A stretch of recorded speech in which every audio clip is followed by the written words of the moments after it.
رضی اللہ تعالیٰ عنہ نے مصر خود فتح کیا تھا،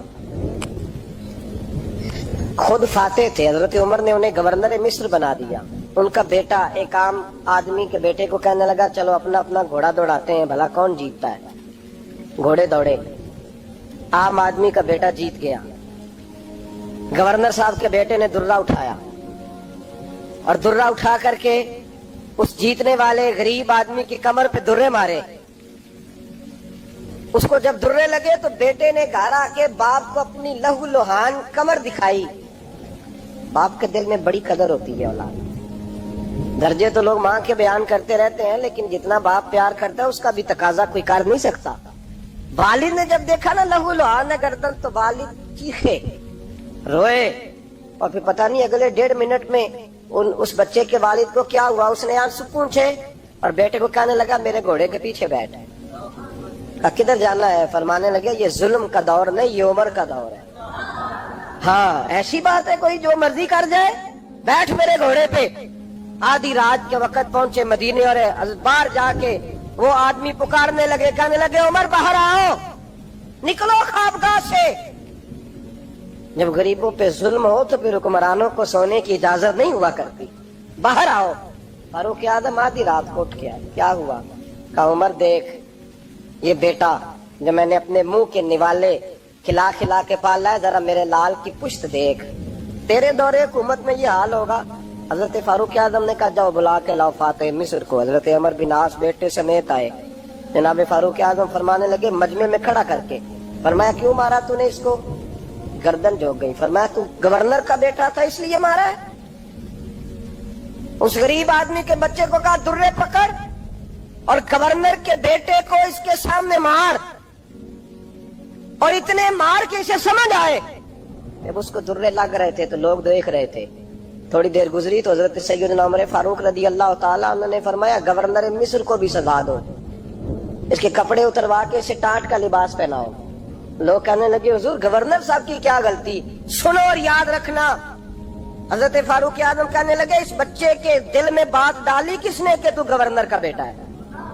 کس نے بات ڈالی کہ تو چودھری کا بیٹا اور باقی کمی ہوتے ہیں؟ کس نے سکھایا اسے؟ وہ طاقتیں بھی ہم کچھ لیں گے جو سکھاتی ہیں کہ فلانا بڑا ہے فلانا چھوٹا ہے۔ فرمایا نا، جب کوئی رسول اللہ کا کلمہ پڑھ لیتے ہیں وہ برابر ہو جایا کرتے ہیں۔ اس کو کس نے سکھایا؟ کس نے سکھایا اس کو؟ گورنر کو بھی۔ اور پھر حضرت عمر نے تاریخی جملہ کہا، حضرت عمر بن عاص کی طرف دیکھ کے فرمایا جب اللہ نے ان لوگوں کو آزاد پیدا کیا تم نے کیوں غلام بنا لیا؟ جب رب نے آزاد پیدا کیا تم نے کیوں غلام بنایا ہے؟ عزیزو یاد رکھو، جب انصاف کا بول بالا ہوتا ہے پھر کوئی آدمی ڈرتا ہے۔ یہاں انصاف نہیں ملتا۔ اور میں آپ خود ایک بات یاد آ گئی، حضرت عمر کا زمانہ تھا،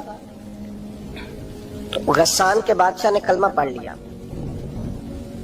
جو لوگ غریب کہلاتے ہیں نا وہ ذرا میری بات پہ زیادہ توجہ کریں، غریبوں کو سنانے لگا ہوں، غریب ذرا توجہ کریں۔ غسان کے بادشاہ نے اسلام قبول کر لیا، اور اسلام قبول کرتے ہی وہ آئے حج کرنے۔ حج کے بعد فارغ ہوئے تو ایک نفلی طواف کر رہا تھا غسان کا بادشاہ، شاہ غسان۔ حج تو خانہ کعبہ میں بھی وی آئی پی پروٹوکول ملتا ہے، آج تو مسجد نبی میں بھی وی آئی پی پروٹوکول ہوتا ہے، یہاں آ کے بھی، یہاں بھی۔ اور دیکھتے صحیح تجھ کھڑا کہاں ہے؟ یہاں بھی پولیس والوں نے بازو پکڑے۔ سوچو تو صحیح، یہ حال کر دیا تم نے مذہب کا۔ طواف کعبہ ہو رہا ہے اور غسان کے بادشاہ نے جبہ پہنا ہوا ہے باریک اور لمبا، وہ طواف کعبہ کر رہا تھا تو ایک غریب آدمی کا پیر اس کے جبے پہ آ گیا۔ جب پیر آیا تو اس نے پلٹ کے غریب کے منہ پہ تھپڑ مارا۔ جب تھپڑ مارا تو اس غریب نے سیدنا فاروق اعظم کی عدالت میں مقدمہ کر دیا، کہا بادشاہ نے تھپڑ مارا ہے۔ حضرت عمر فاروق رضی اللہ تعالیٰ عنہ نے بادشاہ کو بلایا، فرمایا تو نے اس غریب کو مارا ہے؟ کہا جناب اس نے پیر رکھا تھا۔ تو فرمایا پیر رکھا تھا تو کیا ہو گیا؟ تو نے کیوں لمبا جبہ پہنا تھا؟ تجھے سمٹ کے چلنا چاہیے تھا۔ کہا میرے لیے حکم کیا ہے؟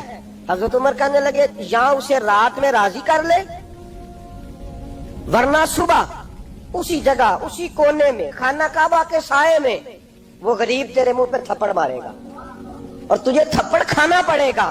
غریبوں سنو سنو،